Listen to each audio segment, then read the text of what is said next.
السلام علیکم ورحمۃ اللہ وبرکاتہ۔ کیا حال ہے پیارے بچوں؟ اللہ تعالیٰ آپ کو ایمان اور صحت کی بہترین حالت میں رکھے، آمین۔ کہانی گھر میں خوش آمدید۔ تو آج جو ہم آپ کے لیے کہانی لائے ہیں وہ ہے دوسرے سپارے کی سب سے پہلی کہانی اور بہت ہی اہم کہانی۔ یہ کہانی ہے اسی کعبے کی جس کی کہانی ہم نے کل سنی تھی۔ وہ کعبہ جو حضرت ابراہیم علیہ السلام اور ان کے بیٹے حضرت اسماعیل علیہ السلام نے مل کر بنایا تھا، اور اللہ سبحانہ و تعالی سے دعا کی تھی کہ اے اللہ اس گھر کو تمام مسلمانوں کا مرکز بنا لے اور ان کو یہاں بہت ساری نعمتیں اور پھل دے۔ تو وہی کعبہ جو حضرت ابراہیم علیہ السلام نے بنایا تھا، اور اس کے بعد جتنے بھی انبیاء آئے تھے، حضرت یوسف علیہ السلام، حضرت یعقوب علیہ السلام، حضرت داؤد، حضرت عیسیٰ، حضرت موسیٰ علیہ السلام، تمام انبیاء ادھر کعبے پہ آتے تھے، عمرہ کرتے تھے، حج کرتے تھے اور اللہ سبحانہ و تعالی سے دعا کرتے تھے۔ اور نبی صلی اللہ علیہ وسلم تو پیدا ہی مکہ میں ہوئے تھے۔ تو دوسرے سپارے میں آپ لوگوں کو پتہ ہے نا، سیقول السفہاء سے سپارہ شروع ہوتا ہے، اور سیقول السفہاء کا مطلب ہے یہ جو لوگ ہوتے ہیں نا، بے وقوف لوگ جو بات نہیں مانتے، یہ لوگ کہیں گے، بھلا کیا کہیں گے؟ یہ لوگ کہیں گے کہ ان مسلمانوں کو کیا ہو گیا ہے؟ سنیے کیا ہوا تھا بھلا مسلمانوں کو۔ نبی صلی اللہ علیہ وسلم جب مکہ میں رہتے تھے، اللہ سبحانہ و تعالی نے ان کو کہا تھا نماز پڑھا کریں۔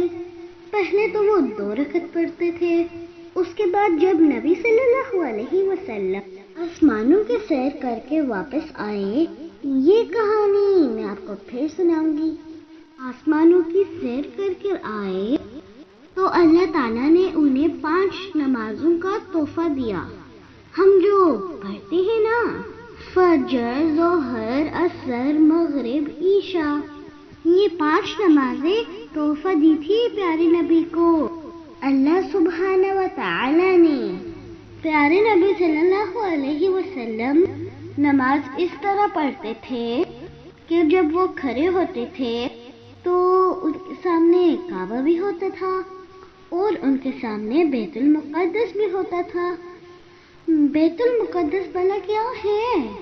فلسطین میں وہ والی جگہ جہاں حضرت موسیٰ نے اپنی قوم کو لے کر جانا تھا، اور جہاں پر اللہ سبحانہ و تعالی نے بہت سارے انبیاء کو بھیجا تھا، اور وہاں پر حضرت سلیمان علیہ السلام نے ایک بڑا عالی شان محل پہ بنایا تھا، اور جو یہود تھے نا، جو بنی اسرائیل تھے، وہ سارے لوگ بیت المقدس کی طرف رخ کر کے نماز پڑھتے تھے، اور حضرت محمد صلی اللہ علیہ وسلم بھی اسی دن کے پیروکار تھے جو لے کر آئے تھے حضرت موسیٰ، حضرت ابراہیم۔ تو وہ بھی بیت المقدس کی طرف منہ کر کر نماز پڑھا کرتے تھے، مگر پیارے نبی صلی اللہ علیہ وسلم یہ کوشش کرتے تھے کہ ایسے رخ پہ کھڑے ہوں کہ ان کے سامنے کعبہ بھی آ جائے اور بیت المقدس بھی آ جائے، کیونکہ اللہ تعالیٰ نے انہیں یہ ابھی نہیں کہا تھا کہ آپ نے کعبے کی طرف ہی رخ کرنا ہے۔ اب ہوا یہ کہ جب پیارے نبی صلی اللہ علیہ وسلم کو اور ان کے ساتھیوں کو بہت ہی ستانا شروع کر دیا، تو پھر اللہ تعالیٰ نے کہا کہ آپ ہجرت کر لیجئے۔ ہجرت کا مطلب ہے کفار مکہ کا جو ملک ہے نا، اس کو چھوڑ کر ایسی جگہ پہ جائیے جہاں آپ کے ساتھ بہت زیادہ مسلمان ہوں۔ تو پیارے نبی مکہ چھوڑ کر مدینہ چلے گئے۔ اب وہ مدینہ گئے تو مدینہ کے جنوب میں تھا مکہ اور اس کے شمال میں تھا بیت المقدس۔ یعنی اگر ہم کھڑے ہوں تو ہمارے سامنے شمال ہے اور ہمارے پیچھے جنوب ہے۔ اب ایک ہی وقت میں ہم آگے اور پیچھے کا رخ تو نہیں کر سکتے نا۔ تو پیارے نبی بیت المقدس کی طرف ہی رخ کر کے نماز پڑھتے تھے، مگر ان کا دل چاہتا تھا کہ اللہ تعالیٰ مجھے یہ کہہ دے کہ میں کعبے کی طرف منہ کروں۔ مدینہ میں بہت سارے یہودی تھے جو بنی اسرائیل تھے نا، حضرت موسیٰ کی قوم، وہ بہت زیادہ مدینہ میں رہتے تھے اور وہ کہتے تھے دیکھا یہ آپ ہماری ہی تو دین کی پیروی کر رہے ہیں، ہم بھی بیت المقدس کی طرف رخ کرتے ہیں اور آپ بھی اسی کی طرف رخ کرتے ہیں، اور پھر ہم اور آپ تو ایک ہی جیسے ہیں، آپ یہ کیوں کہتے ہیں کہ ہمارا دین الگ ہے اور آپ کا دین الگ ہے؟ پیارے نبی صلی اللہ علیہ وسلم ان کو تو کوئی جواب نہیں دیتے تھے، مگر ان کا دل چاہتا تھا کہ وہ بیت المقدس نہیں بلکہ کعبے کی طرف رخ کر کے نماز پڑھیں۔ پیارے نبی بار بار آسمان کی طرف منہ کر کے یہ بات سوچتے تھے میں کہ اللہ تعالیٰ کب قبلے کی تبدیلی کا حکم دے۔ قبلے کا مطلب ہوتا ہے جس جگہ کے سامنے ہم رخ کر کے کھڑے ہوں۔ قبلہ ایسا ہوتا ہے جو ہمارے بالکل سامنے ہو۔ تو جب سورۃ البقرہ میں اللہ سبحانہ وتعالی نے کعبے کی کہانی سنائی اور یہ بتایا کہ حضرت ابراہیم علیہ السلام اور حضرت اسماعیل نے کعبہ بنایا تھا، تو پھر دوسرے سپارے میں اللہ تعالیٰ نے حکم دیا ہے کہ آپ کعبے کی طرف رخ کر کے نماز پڑھیں گے اور بیت المقدس کی طرف رخ نہیں کریں گے۔ یہ بلا کس طرح ہوا؟ سنتے ہیں۔ جب نبی صلی اللہ علیہ وسلم مدینہ آ گئے تو اس کے 1.5 سال بعد تقریباً 16 یا 17 مہینے بعد اللہ تعالیٰ نے وحی نازل کی، آیات نازل کی، اور اس میں اللہ سبحانہ وتعالی نے کہا دیکھ رہے ہیں بار بار کہ آپ آسمان کی طرف منہ کر رہے ہیں، ہم ضرور آپ کو پھیر دیں گے اس قبلے کی طرف جس میں آپ کی خوشی ہے، تو ابھی آپ پھیر دیجئے اپنا چہرہ مسجد حرام کی طرف۔ چنانچہ جو پیارے نبی اس وقت قبیلہ بنی سلمہ کی مسجد میں ظہر کی نماز پڑھا رہے تھے اور اسی نماز میں یہ وحی نازل ہوئی، یعنی کہ اللہ تعالیٰ نے کہا کہ آپ کا رخ شمال کی طرف ہے، آپ اپنا رخ پیچھے کی طرف کر لیجئے، جنوب کی طرف کر لیجئے۔ پیارے نبی ظہر کی نماز پڑھ رہے تھے نا، 2 رکعت پڑھ چکے تھے، 2 رکعت باقی تھی، انہوں نے فوراً ہی اپنا رخ پھیر لیا۔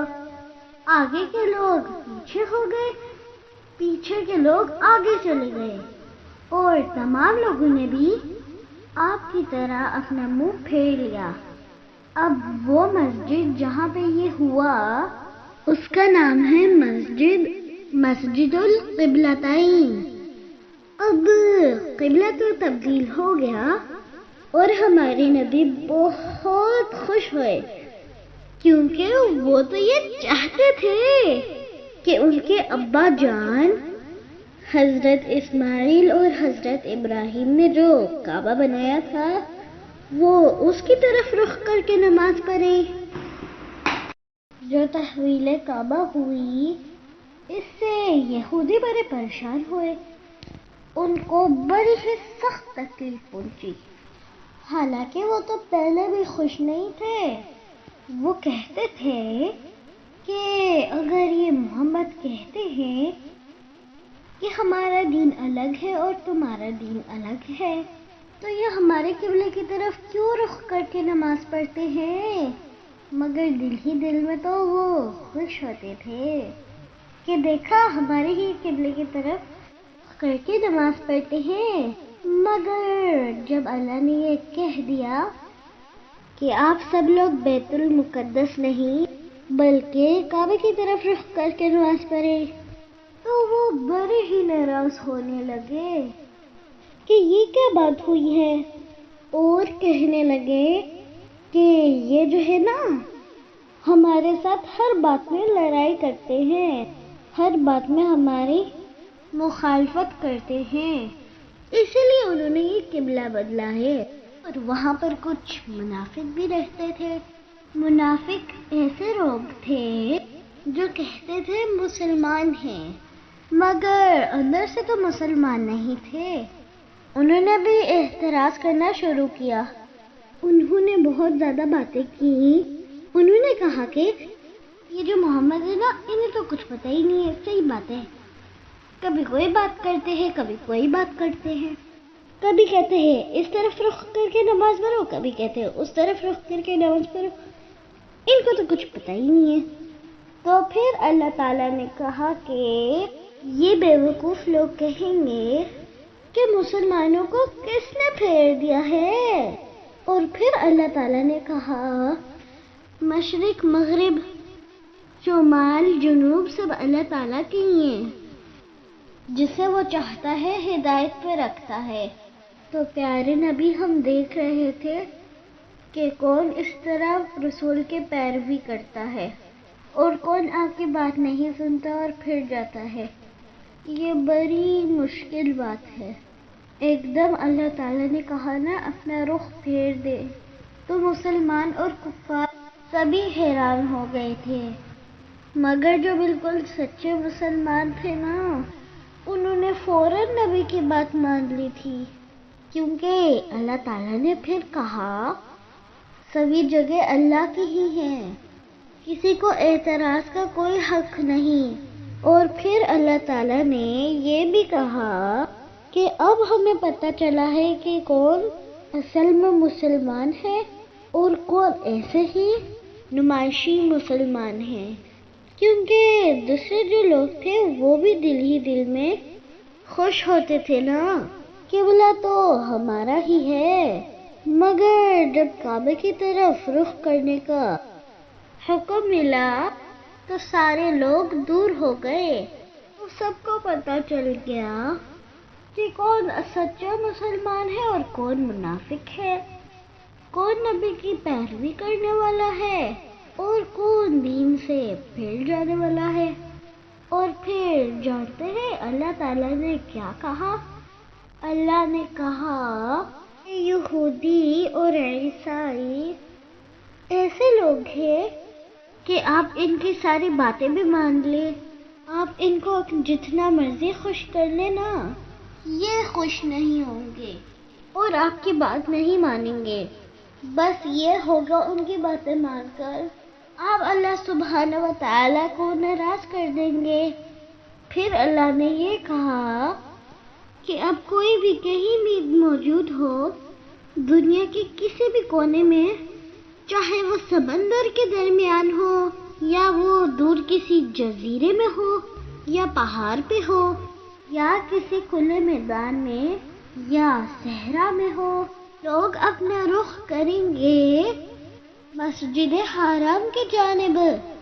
اور پھر اللہ تعالیٰ نے کہا کہ جو ایسا نہیں کرے گا، جو میری بات نہیں مانے گا، جو مجھ سے نہیں ڈرے گا، میں اس سے بہت زیادہ ناراض ہو جاؤں گا۔